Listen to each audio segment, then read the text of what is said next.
সিলেটের জকিগঞ্জে বিএনপির সম্প্রীতির র্যালি ও সমাবেশ অনুষ্ঠিত হয় বৃহস্পতিবার বিকেল 4টায়। উপজেলা বিএনপি ও অঙ্গ সংগঠনের উদ্যোগে পৌর শহরের এম.এ. হক চত্বরে এই সম্প্রীতির সমাবেশ অনুষ্ঠিত হয়েছে।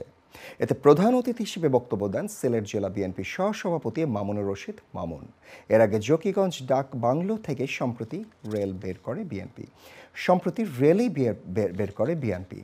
উপজেলা বিএনপির সভাপতি শফিকুর রহমানের সভাপতিত্বে ও সাধারণ সম্পাদক ইসমাইল হোসেন সেলিমের পরিচালনায় অন্যান্যদের মধ্যে বক্তব্য দেন জেলা বিএনপির উপদেষ্টা জাহাঙ্গীর শাহ, কানাইঘাট উপজেলা বিএনপির সহসভাপতি ওয়েস আহমেদ, ইউপি চেয়ারম্যান আব্দুল মালিক চৌধুরী, আবু বক্কর, রফিক আহমেদ চৌধুরী, আলতাফ হোসেন প্রমুখ।